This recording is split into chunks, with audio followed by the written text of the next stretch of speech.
रथ यात्रा यानी जगत के नाथ की करुणा को दर्शाने वाला महा उत्सव, जिसमें त्रिभुवन पति स्वयं अपने भक्तों को दर्शन देने के लिए वर्ष में एक बार अपने गर्भगृह से बाहर निकलकर मुख्य मार्ग पर आ जाते हैं। हम सब जानते हैं कि विश्व की सबसे बड़ी रथ यात्रा उड़ीसा के जगन्नाथपुरी में आयोजित होती है। लेकिन क्या आप जानते हैं, रथ यात्रा के आयोजन से पहले और उसके बाद में भी भगवान की बहुत सारी ऐसी लीलाएं होती हैं जो अत्यंत रोचक है। ऐसी लीलाएं जिसमें जगन्नाथ जी और लक्ष्मी देवी की मीठी नोकझोंक भी होती है और उनके सेवकों के बीच थोड़ा लड़ाई झगड़ा भी। चलिए इस रथ यात्रा के सुअवसर पर आज हम सुनते हैं जगन्नाथ जी की कुछ ऐसी ही मनोहर लीला।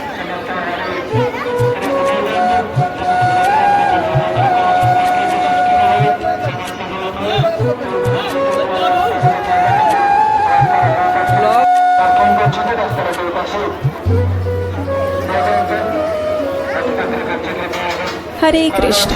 हमारी वैदिक संस्कृति कितनी जीवंत और कितनी दिव्य है। हमारे शास्त्रों में मंदिर में जाकर भगवान के दर्शन करने के लिए कहा गया है और सामान्य रूप से हम ये करते भी हैं। लेकिन हमारा सनातन धर्म इसलिए महान है क्योंकि इसमें भक्त और भगवान का संबंध एक तरफा नहीं है। एक ओर भक्त भगवान के लिए अपना सब कुछ समर्पित कर देता है तो दूसरी ओर भगवान भी अपने भक्तों के ऊपर कृपा की वर्षा करने का एक भी अवसर नहीं छोड़ते। अगर किसी कारणवश कोई भक्त भगवान के पास नहीं आ पाता है तो भगवान स्वयं चलकर उसके पास आते हैं और भगवान की इसी करुणा का प्रमाण है रथ यात्रा उत्सव। प्रत्येक वर्ष आषाढ़ मास के शुक्ल पक्ष की द्वितीय तिथि को जगत के नाथ भगवान जगन्नाथ जी अपने भाई बलदेव और बहन सुभद्रा जी के साथ नगर यात्रा पर निकलते हैं, जिसे हम रथ यात्रा उत्सव कहते हैं। और इस समय में वे अपने भक्तों को दर्शन देने के लिए अपने गर्भगृह से बाहर आकर मुख्य मार्ग पर आ जाते हैं। जगन्नाथपुरी मंदिर में कुछ लोगों का प्रवेश वर्जित किया गया है,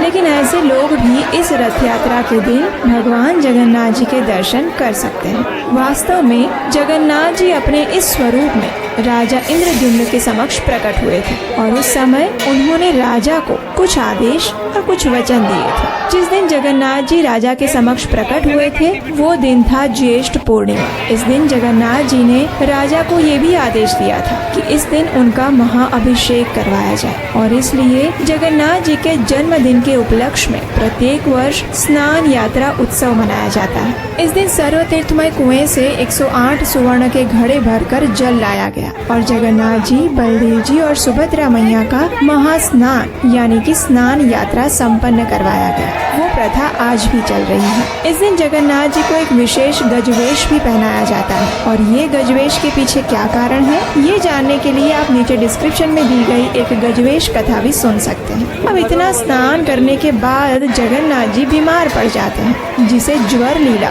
या फिर अनावसर कहते हैं। इस समय जगन्नाथ जी अपने भक्तों को दर्शन नहीं देते और 15 दिन के लिए अलग स्थान में रहकर राज वैद्य से उनका इलाज करवाया जाता है, उपचार करवाया जाता है। उन्हें विभिन्न औषधि युक्त काढ़ा दिया जाता है, विशेष खिचड़ी खिलाई जाती है। लेकिन वास्तव में तो ये समय जगन्नाथ जी अपनी पत्नी देवी लक्ष्मी के साथ व्यतीत करना चाहते हैं और एक आदर्श पति की तरह उन्हें प्रसन्न करना चाहते हैं और इसीलिए 15 दिन की ये लीला रची जाती है। अब 15 दिन हो चुके हैं। अब तीनों भाई बहन स्वस्थ हो चुके हैं। एक दिन संध्या के समय सुभद्रा जी और जगन्नाथ जी बैठे थे और आपस में चर्चा कर रहे थे। उतनी देर में सुभद्रा जी कहती हैं, भैया कितने दिन हो गए हमें बाहर कहीं गए हुए और फिर अब तो हम स्वस्थ भी हो गए हैं, तो चलिए ना थोड़ा नगर भ्रमण करके आते हैं, कैसा विचार है जरा बताइए। तो जगन्नाथ जी कहते हैं, हाँ विचार तो अच्छा है लेकिन पहले बड़े भैया से पूछना पड़ेगा ना।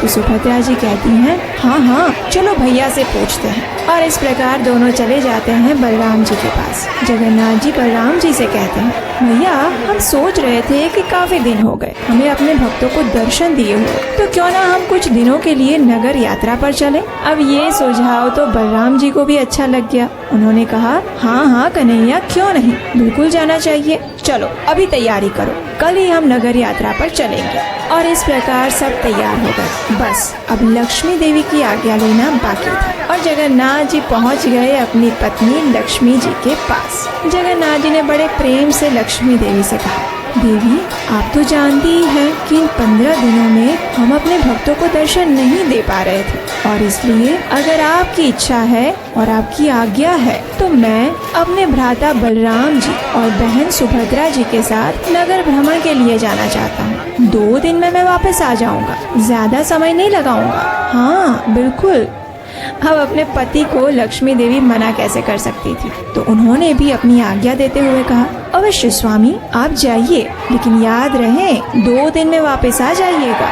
तो जगन्नाथ जी कहते हैं, हाँ हाँ बिल्कुल, बस मैं यूँ गया और यूँ आया, अभी आता हूँ। इस प्रकार लक्ष्मी देवी को वादा करके हमारे जगन्नाथ जी चले जाते हैं नगर यात्रा पर अपने भक्तों को दर्शन देने के लिए, और फिर शुरू होता है रथ यात्रा उत्सव। अब जगन्नाथ जी, बलदेव जी और सुभद्रा मैया अपने अपने रथों पर सवार होकर गुंडीचा देवी के मंदिर की ओर प्रस्थान करते हैं। रास्ते में अनेकों भक्त उनके दर्शन करने के लिए मुख्य मार्ग पर आए हुए रहते हैं। जो लोग जगन्नाथ जी के दर्शन करने मंदिर में नहीं जा सकते, उन्हें भी इस दिन दर्शन देने के लिए भगवान स्वयं मंदिर से बाहर आ जाते हैं। मार्ग में सभी भक्त रथ को खींचते हैं, जगन्नाथ जी के जय घोष करते हैं। ढोल, नगाड़े, मृदंग, कहाल, मुरज इत्यादि वाद्य यंत्रों से कीर्तन किया जाता है। संपूर्ण वातावरण में प्रेम और भक्ति की लहरें उठती है, और प्रत्येक वर्ष मार्ग में कम से कम एक बार वर्षा भी अवश्य होती है। आखिर इंद्रदेव को भी तो मौका चाहिए ना जगन्नाथ जी की सेवा करने का। अब जगन्नाथ जी संध्या होते होते पहुंच जाते हैं अपनी मौसी माँ गुंडीचा के पास, और तीनों भाई बहन आराम से वहां आनंद उठाते हैं,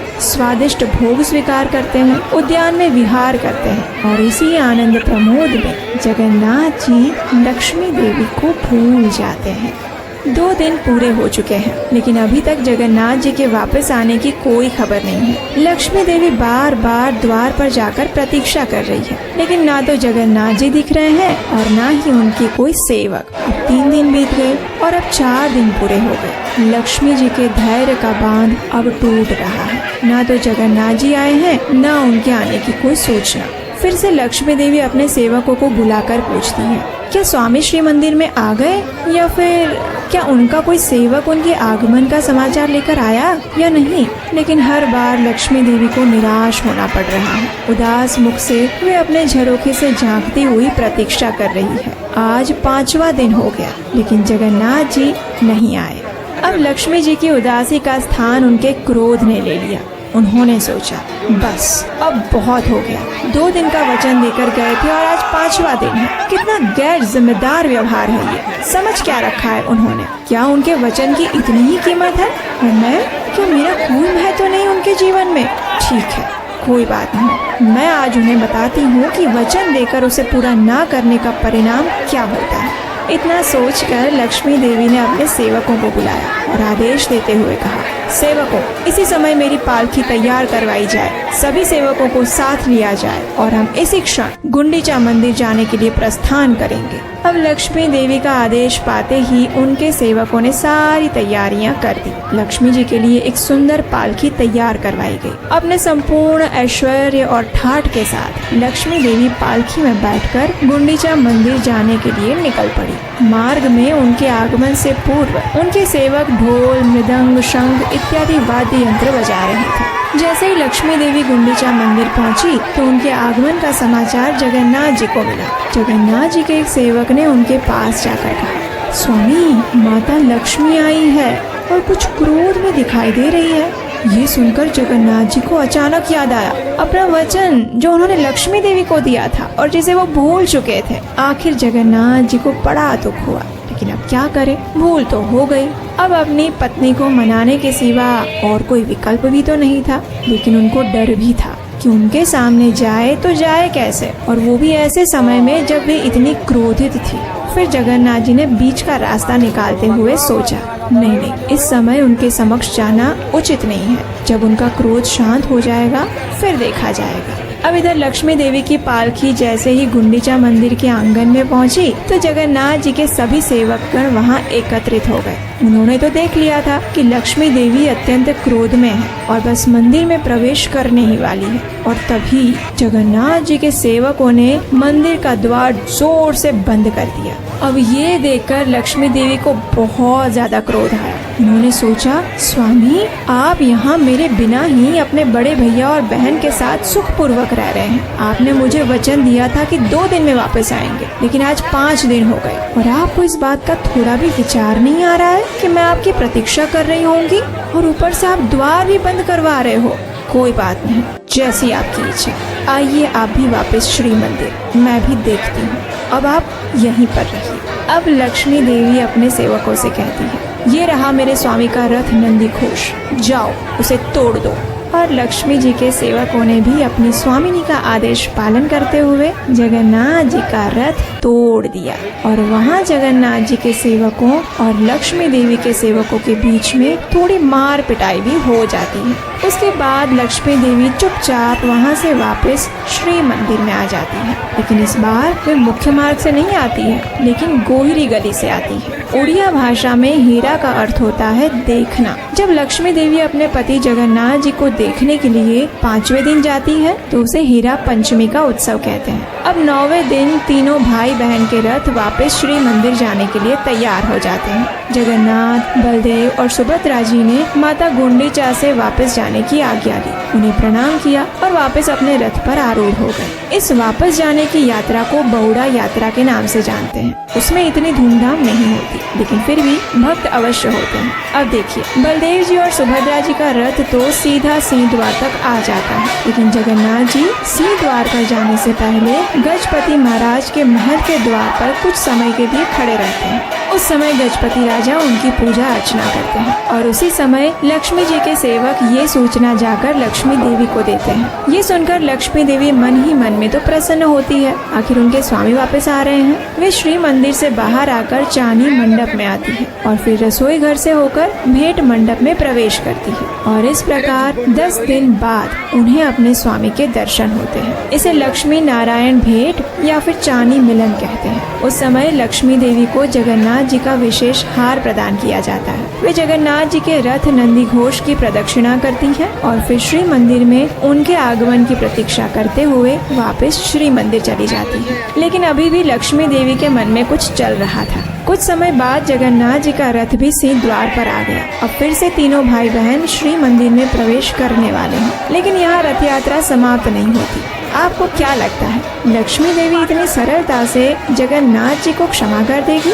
जी नहीं, बलदेव जी और सुभद्रा मैया का तो सीधा श्री मंदिर में प्रवेश हो जाता है, लेकिन हमारे प्यारे जगन्नाथ जी जिन्होंने अपनी पत्नी को रुष्ट किया था, वे बाहर ही फंस जाते हैं। लक्ष्मी जी के आदेश पर उन्हें मंदिर में प्रवेश करने नहीं दिया जाता। जगन्नाथ जी के सेवक क्षमा याचना करने लगते हैं, लेकिन लक्ष्मी देवी बिल्कुल नहीं मानती और आखिर थक हार कर जगन्नाथ जी लक्ष्मी देवी को प्रसन्न करने के लिए बड़े बड़े रसगुल्ले और फूलों की माला लेकर उनके पास आते हैं, उनसे क्षमा याचना करते हैं और तब जाकर लक्ष्मी देवी प्रसन्न होती है। आखिर पति पत्नी की ये मीठी नोकझोंक समाप्त होती है और जगन्नाथ जी के लिए श्री मंदिर के द्वार खोल दिए जाते हैं। तो ये थी भगवान जगन्नाथ जी की रथ यात्रा महोत्सव की सुंदर कथा। अगर ये कथा सुनकर आपको अच्छा लगा है तो आज रथ यात्रा के दिन इस कथा को अपने सभी मित्रों और परिवार के लोगों को व्हाट्सएप पर शेयर कर दीजिए। इससे उनको भी इस सुंदर रथ यात्रा के विषय में जानने का पुण्य अवसर मिलेगा। और ऐसी ही प्रमाणभूत सुंदर कथाओं को सुनने के लिए आप इस चैनल को भी सब्सक्राइब कर सकते हैं। कुछ ही समय में हम आपके लिए श्रीमद् भागवतम से ली गई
ଆମର ଏ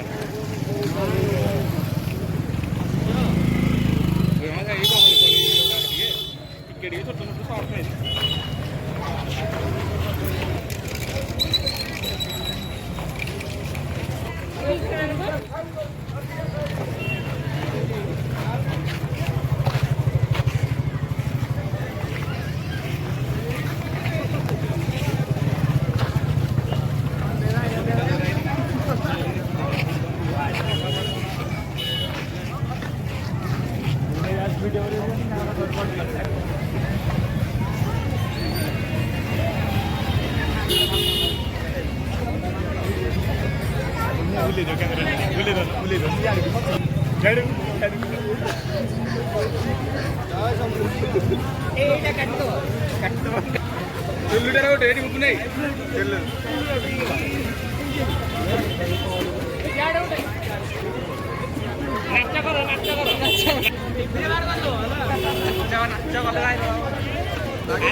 अबे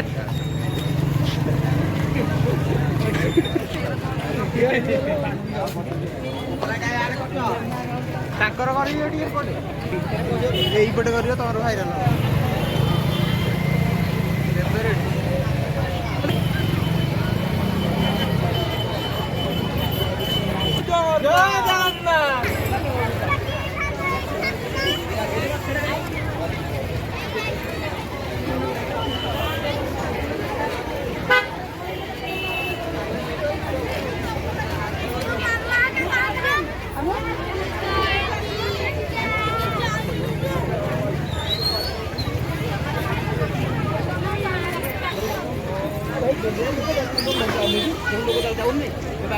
ଛଡା ହବ ସବୁ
এটা পড়তো কেমন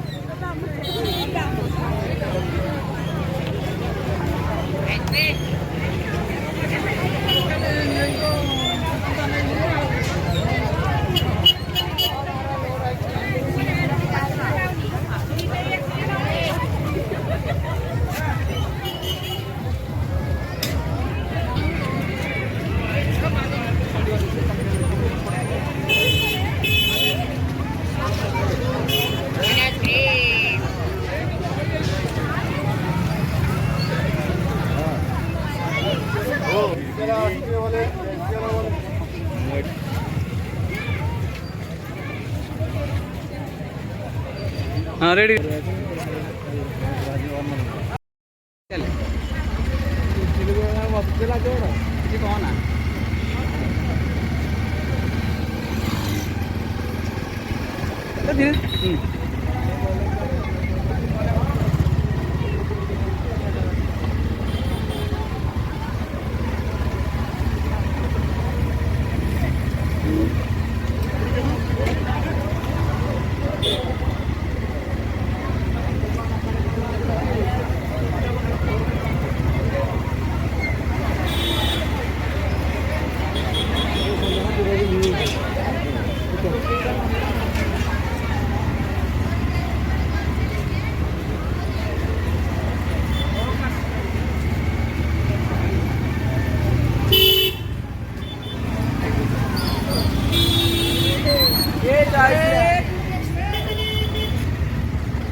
जा रहा है से को जाकर पूरे दिया और इनको वीडियो